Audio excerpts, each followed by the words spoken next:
bagian dari visi guru, karena visi guru tersebut harus mengandung nilai-nilai kebajikan sesuai dengan tujuan pendidikan nasional yang dijabarkan dalam karakter profil pelajar Pancasila, yaitu beriman, bertakwa kepada Tuhan Yang Maha Esa, berakhlak mulia, mandiri, gotong royong, berkebinekaan global, bernalar kritis, kreatif. Nah, sebagai guru, saya juga harus sigap dengan apa yang dibutuhkan oleh peserta didik saya. Nah, ini diawali dari keluhan para siswa saya, Bu, yang merasa jenuh dan bosan dengan kegiatan literasi yang dilaksanakan di sekolah saya secara massal, dilaksanakannya di lapangan, masing-masing siswa itu diminta untuk membawa buku cerita dari rumahnya masing-masing, lalu mereka baca bersama-sama di lapangan gitu Bu, selama 30 menit gitu. Yang terjadi mereka bukannya membaca tapi malah ngobrol sendiri, colek-colekan, bercanda, ada juga yang lempar-lemparan. Nah, lama-lama banyak siswa yang sengaja tidak mau bawa buku dan mereka lebih senang dihukum daripada disuruh diam di lapangan sambil membaca. Nah, hal inilah yang mendorong saya untuk berpikir literasi seperti apa sih yang bisa membuat mereka itu merasa senang, tertantang. Nah, kemudian tidak lama saya terus mendapatkan tugas untuk pelatihan tentang sekolah literasi di SMP 115 waktu itu, Bu. Nah, selesai pelatihan, saya diminta kepala sekolah menyampaikan apa yang saya dapatkan pada pelatihan tersebut. Lalu saya menyampaikan apa yang saya pelajari dan diminta untuk menerapkan literasi tersebut di sekolah, begitu Bu. Nah, kemudian Ya. sebelum saya membuat perencanaan ataupun program, saya bertanya kepada siswa saya, seperti apa sih yang mereka inginkan itu, gitu Bu. Nah, mereka itu lebih senang kalau kegiatan itu diisi dengan mengekspresikan kemampuan mereka, ada yang pidato, ada yang minta drama, puisi, nari gitu, nyanyi dan sebagainya. Dan saya tanya ke mereka, mau nggak? Kamu berani nggak? Ternyata mereka tuh antusias, mereka mau Bu. Nah, kemudian saya sampaikan konsep ini kepada Bapak Ibu guru di tempat saya bertugas. Kemudian saya sebagai pionirnya mencontohkan dulu gitu Bu. Nah, beberapa kali di mapel saya PKN Bu, saya menampilkan tentang keberagaman. Nah, di situ ada yang nyanyi, ada yang puisi, ada yang pidato, ada yang drama. Nah, awalnya memang banyak tantangan-tantangan yang saya dapatkan karena teman-teman merasa kok jadi repot gitu kan, jadi ribet gitu. Tapi setelah melihat anak-anak lebih tertantang, lebih senang dengan kegiatan tersebut, akhirnya mereka mau Bu mencoba. Nah, sekarang saya sudah mulai membuatkan jadwalnya begitu Ibu. Tiap-tiap mapel itu saya gilir setiap sebulan sekali, mapel IPA, terus matematika, bahasa Indonesia bergantian menampilkan literasi sesuai dengan karakter dari mata pelajarannya masing-masing. Dan yang terjadi guru maupun siswa itu senang Bu gitu, merasa happy, merasa enjoy gitu. Apalagi mendapatkan suatu tontonan yang menarik gitu Ibu. Nah, seperti itu Ibu yang saya laksanakan. Terima kasih. Oke. Ibu Utami juga belum posting jawaban ya? Kenapa Ibu? Udah? Tidak Sudah Ibu. muncul. Sudah di bawahnya Bu, coba Ibu ke bawah deh, scroll ke bawah Bu di foto saya. Coba mohon Ibu. Oh, belum ya? Belum. Oh. Sudah saya refresh tidak muncul. Berarti belum Oh, begitu baik Bu. terposting. Saya coba ini Gini lagi Bapak ya Ibu, Bu. karena ini menjadi bagian dari cara saya melihat apakah Bapak Ibu aktif di pada saat kegiatan ini. Kenapa? Karena kan nggak semuanya bisa menyampaikan pendapat. Ketika saya melihat ini tidak posting ya berarti saya anggap kurang aktif gitu ya Bapak Ibu. Oh, Oke, begitu Bu. Bapak Iya, iya, Ibu, iya. Oke, ya. Coba Bu nih saya saya bergeser dari tadi saya memberi foto aja kesempatan Bu. yang belum. Saya ingin sekarang bergeser ke teman-teman yang mau berbagi. Nah, saya lihat dulu Mohon masih maaf, adakah puisi yang sudah belum Bu? Sudah muncul belum Bu punya saya Bu? Nah, sekarang udah muncul. Oh Nah, iya. ini Bapak Ibu. Ya, Ya, oke. makasih Bu. Saya ke Pak Rizky Saifuddin. Silakan Pak Rizky. Baik, terima kasih Bu Isti atas kesempatannya. Baik, untuk refleksi modul 1.4 ini, pengalamannya saya banyak insight, banyak masukan gitu ya, banyak pengetahuan dari pengalaman teman-teman ya terkait penerapan dalam disiplin positif ini. Itu banyak sekali pengetahuan dari teman-teman. Yang kedua, apa saja yang dipelajari pada modul ini? Modul ini banyak sekali mempelajari tentang budaya positif, tentang motivasi, keyakinan kelas, kebutuhan manusia, dan segitiga restitusi. Namun, Ibu, mungkin saya garis bawahi, dari refleksi yang saya dapatkan, ternyata saya dapat satu kata kunci gitu ya dalam modul ini, yaitu bagaimana kita ini menumbuhkan motivasi diri siswa dan kesadaran diri siswa. Ya, kalau kita runtut dari modul yang sudah kita baca ini, semuanya itu berlaku atas dasar motivasi diri dan kesadaran diri siswa. Ya, dari keyakinan siswanya, dari segitiga restitusi, itu semuanya berpihak atau berdasar dari motivasi diri dan kesadaran siswa. Ya, karena murid yang merdeka itu adalah murid yang harus memiliki disiplin yang kuat yang berasal dari dirinya. Bahkan Ki Hajar Dewantara itu salah satu quote-nya itu tentang kemerdekaan adalah bahwasanya merdeka itu bukan hanya terlepas dari perintah, ya, akan tetapi juga cakap dalam membuat atau dalam memerintah dirinya sendiri. Nah, sehingga kalau misalkan kita sudah membuat anak ini sadar atas perilakunya, memiliki motivasi dirinya sendiri, itu pendidikan akan berjalan lancar, juga akan berpihak kepada murid. Mungkin itu Bu refleksi dari saya. Oke, ada satu yang menarik ini tadi hampir kalau saya sambungkan dengan Bu Utami tadi ya. Ini memang agaknya juga sering dipraktikkan secara salah ya. Bukan salah ya, kurang tepat ya. Kalau saya ngomong salah kayaknya nggak pas juga gitu ya.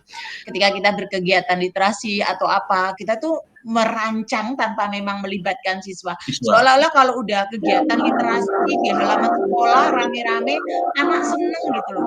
Bapak Ibu coba merenungkan kembali kenapa tadi sekolahnya Bu Utami itu gagal. Kalau saya mendiagnosis itu terjadi karena kegiatan membacanya di halaman sekolah rame-rame karena sekolahnya ingin mengekspos itu. Nih loh kegiatan literasinya rame-rame di halaman sekolah, seolah-olah udah berliterasi. Padahal anak-anak nggak nyaman bacanya. Akhirnya jadilah mereka guyon rame-rame ya, karena mereka nggak senang baca di halaman. Kenapa juga bacanya harus di halaman sih? Bapak Ibu mau baca novel di halaman? Nggak seru kan? Masa baca novel harus rame-rame di sana? Nggak bisa menghayati, nggak bisa menikmati. Terus disuruh bacanya apa juga? Lebih ke arah untuk pencitraan. Nah, karena itu Bapak Ibu ketika kemudian tadi Pak Rizky bilang mereka harus dibuat nyaman sehingga merdeka batinnya, emang disitulah pada akhirnya akan muncul budaya positif karena tumbuh dari motivasi intrinsik gitu ya Bapak Ibu ya. Menarik sekali memang ya kalau kita mencermati ini ya, bagaimana kita harus memerdekakan anak gitu ya. Oke, kita masih punya cukup waktu nih. Saya geser lagi ke saya mencari yang lainnya dulu. Ada Ibu Nina nih, silakan Ibu Nina. Siap, Ibu Ibu. Nina, tugasnya masih kurang ya. Saya ingat beberapa teman-teman, saya nggak akan lagi ini, tapi saya melihat pasti ya modul terakhir yang kemarin saya udah nyatet, tapi saya nggak akan bukakan. Hari ini saja tugas yang kemarin itu yang praktek di modul untuk penilaian dan memberi komentar ada Pak Masril, Bu Nina, Pak Sarifudin, Pak Saya Aliman. sudah, Bu, langsung kemarin. Coba nanti saya cek ya, Bu. Iya, coba dicek karena kemungkinan sinyalnya ya. Karenanya. Jadi Bapak Ibu mohon dicermati sendiri karena tidak, mohon maaf bukan saya membela ya, ini kan kebutuhan Bapak Ibu, bagian dari penilaian keaktifan ya. Monggo dicermati ya. Oke, silakan Bu Nina. Saya kemarin sudah kirim PDF-nya kok, Ibu ya. Oke, baik. tapi belum muncul. Silakan. Baik, Bu. Terima kasih. Ingatnya. Baik, di modul 1.4 ini saya belajar belajar banyak faktor-faktor yang mempengaruhi budaya positif ya di sekolah, kemudian bagaimana cara membangun budaya positif begitu, dan saya belajar yang saya alami di sekolah, saya bersama-sama berkolaborasi untuk menciptakan budaya positif yang anak dengan sendirinya senang, tidak walaupun awalnya dipaksa, tapi akhirnya mereka tertanam kebiasaan positif itu, begitu Bu. Kemudian selanjutnya saya akan terus berkolaborasi untuk mencari strategi apa saja yang bisa dibangun lagi, budaya positif apa lagi yang bisa dikembangkan agar sekolah kita lebih maju, gitu Bu. Oke, budaya positif apalagi yang bisa dikembangkan ya, Iya. kita masih punya kesempatan lagi untuk saya cari dulu. Yang masih jarang ya Bapak Ibu ya. Boleh saya Teman-teman keren loh kalau berbicara juga, kenapa jarang? Bu Lia Amalia coba, Bu Lia, silakan Ibu. Oke, baik Bu, terima kasih banyak atas kesempatannya. Oke, dari modul 1.4 ini tentang budaya positif, sebenarnya banyak hal yang menantang buat direfleksikan kalau saya refleksikan dan diimplementasikan di sekolah saya. Nah, terkait budaya positif ini, pengalaman yang paling menantang karena kan memang kalau di sekolah saya itu kan memang semi militer Bu, tadinya semi militer. Jadi memang ada guru yang dari Angkatan Darat itu mengajar sekolah kami. Itu secara nggak langsung nilai-nilai dari militernya itu keluar. Termasuk juga kami itu di sekolah itu tiap hari itu hari Senin itu upacara, sedangkan hari berikutnya itu selalu apel. Jadi kita itu berangkat dari rumah itu sudah jam 6 maksimal jam 6 itu di sekolahan, termasuk guru dan siswa. Nah, karena apel itu sifatnya, kalau dari dulu kan karena ada semi militer, jadi kita itu berusaha untuk hadir di sekolah dan sudah berbaris lah di lapangan itu sebelum jam 6:30. Nah, namun keterkaitan dengan kurikulum Merdeka Belajar dan perkembangan anak-anak sekarang ternyata ya kalau dibilang generasi stroberi yang memang bagus di kelihatannya tapi rapuh di dalam ya seperti inilah. Jadi anak-anak sekarang itu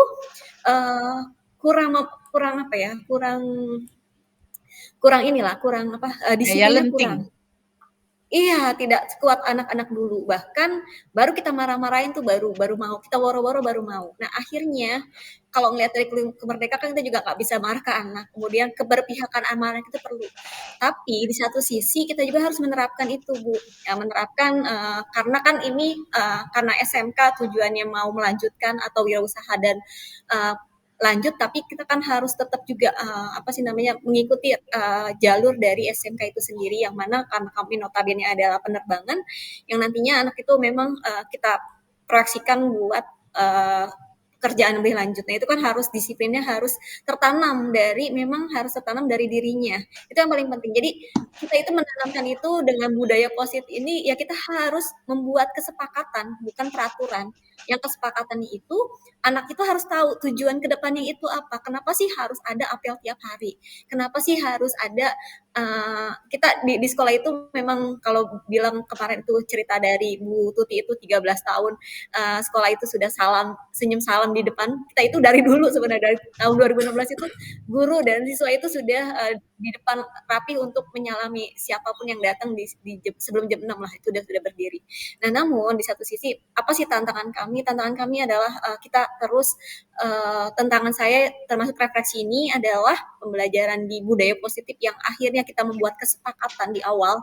Kesepakatan itu yang harus dipahami siswa secara intrinsik dan kalau misalnya dari faktor gurunya ya kita harus berkolaborasi dan terus konsisten menjalankan ini dan itu biar apa budaya positif yang kita mau rencanakan dan visinya jalan dengan baik. Nah, pengetahuan apa sih yang saya peroleh dari ini? Mungkin keterkaitannya dengan tadi, yaitu kesepakatan itu harus sifatnya win to win, jadi tidak belah sebelah. Peraturan kan memang belah sebelah, jadi hanya hanya kepentingan golongan. Namun ketika ada win to win, siswa pun merasa lebih tahu tujuannya, kemudian lebih nyaman mengerjakannya dan siswa juga enak gitu menjalankannya. Nah, bagaimana rencana ke depannya, Bu? Iya, rencana ke depannya untuk disiplin positif ini yaitu ya segala sesuatunya yang kita cita-citakan itu semua bukan hanya apel yang kita lakukan di hari. Jadi segala sesuatu yang kita rencanakan itu harus berpihak kepada siswa, dan siswa juga harus tahu nih tujuannya apa. Mungkin itu aja sih Bu dari saya. Terima kasih banyak. Assalamualaikum warahmatullahi Terima wabarakatuh. kasih Bu Lia. Iya, saya sempat kemarin ketika monitoring evaluasi untuk pendampingan individu itu di SMK yang ke lautan, Bu. Kemaritiman apa ke lautan ya? Ke lautan ya. Memang dilatih juga oleh para pelaut gitu ya. Nah, para pelaut itu kan keras gitu ya, mendidiknya yang fisik lah dan sebagainya. Nah, ini juga kita nggak bisa langsung oh ini ya, karena mereka juga terbukti berhasil membentuk karakter anak-anak itu menjadi keras gitu ya Bu ya, tidak jadi generasi stroberi gitu. Nah, yang perlu sebenarnya dia kemudian tadi Ibu cerita sebenarnya udah senyum sapa salamnya udah lama gitu, tapi mari kita coba cermati apa yang salah gitu ya. Anak-anak kita itu udah didik dengan sopan santun, karakter gitu. Tapi kenapa masih ada ya di sana, masih ada yang tawuran, masih tega membuli temannya, bahkan ada yang membunuh. Nah, kalau saya menduga ini ada salah satu yang mungkin tidak sampai ke hati. Apa yang kita ajarkan tidak sampai ke hati. Jadi kalau kita runut dari fenomena gunung es kemarin lah Bapak Ibu ya, karakter yang dikaitkan dengan gunung es itu di kotak hitamnya itu nggak tertanam. Jadi pemahaman nilainya itu seperti apa? Hanya sekadar pengetahuan dan mungkin juga di pembiasaan. Anak-anak kita sudah latihkan salaman, cuci tangan di sekolah, tapi itu hanya pembiasaan. Nah, tertanamnya di hati itu untuk apa? Gunanya buat dia untuk apa? Hakikatnya apa? Mungkin tidak tertanam Bapak Ibu. Sehingga apa yang terjadi Bapak Ibu? Sehingga yang terjadi adalah dia hanya akan melakukan sebagai sebuah tata tertib tadi ya, peraturan gitu ya. Nggak tumbuh dari dalam hatinya. Motivasi intrinsiknya nggak ada. Kebutuhan dia tidak tahu aku akan jadi manusia seperti apa ketika tidak melakukan ini. Iya betul Bu Lia Amalia, harus dari dalam dirinya sendiri. Nah ini juga Bapak Ibu, kita mungkin bisa melihat di antara teman-teman kita aja, kita mumpung jadi guru sambil merefleksi. Ada di antara kita itu yang mengajar itu hanya sebagai kewajiban bagian dari profesionalisme untuk bisa mendapatkan gaji. Tapi hatinya belum tergerak. Jadi dia ketika mengajar dia, yang penting saya ngajar sesuai kurikulum, anak-anak bisa ujian, bisa dapat nilai, bisa lulus. Hatinya belum. Apa yang terjadi Bapak Ibu? Bapak Ibu pasti melihat. Atau Bapak Ibu bisa merasakan ketika Bapak Ibu mengajar atau ketika pelatihan bersama kami para fasilitator atau yang lain. Kalau kami insya Allah ya, saya positive thinking teman-teman di guru penggerak ini luar biasa semua. Mungkin ikut pelatihan gitu. Ada pelatihan yang ketika kita temu narasumbernya ya, dia hanya sampai kepada penyampai materi. Tapi ada yang sampai menginspirasi, membuat hati kita tergerak. Pasti itu ada nilai yang ada di dalam dirinya, pasti gitu ya. Bapak Ibu pasti di hari guru ini tadi saya aja berdoa, pasti teringat gurunya yang sangat menginspirasi. Guru itu pasti mengajarnya dengan hati. Ya kan? Berarti karakternya emang numbuh dari hati, udah terbentuk. Nah, itulah yang perlu kita kawal ya Bapak Ibu dari budaya positif. Karena di sana ada motivasi intrinsik, lalu kemudian ada juga tentang kebutuhan dasar manusia. Nah, ketika kebutuhan dasar dia itu bukan hanya untuk bertahan hidup, ya kalau itu kan paling dasar ya Bapak Ibu ya. Kalau dia sudah sampai kepada eksistensi, penghargaan, penguasaan, dia ingin diakui oleh orang lain, pasti beda cara dia belajar, cara dia berbagi. Nah, saya rasa masih banyak yang bisa kita eksplor, kita refleksikan dari materi modul 1.4 Bapak Ibu. Nanti semoga Bapak Ibu bisa semakin mengeksplor, bisa mendesiminasikan kepada orang lain, karena di hari guru ini kemarin pada saat saya nge-host dan juga itu biasanya saya pegang bahwa saya selalu menyatakan begini Bapak Ibu, bukanlah ilmu yang bermanfaat ketika kita masih erat menggenggamnya sendiri. Ilmu itu akan bermanfaat kita ketika kita membaginya kepada orang lain, dan ilmu itu akan menjadi tabungan akhirat kita, menjadi MLM yang akan mengantarkan kita masuk surga, insya Allah. Gitu ya Bapak Ibu ya, kita akhiri untuk refleksi modul 1.4, kita lanjut ke tahapan berikutnya ya Bapak Ibu. Mohon izin saya selesai ya di modul di refleksinya ya. Oke, saya izin untuk masuk di materi berikutnya.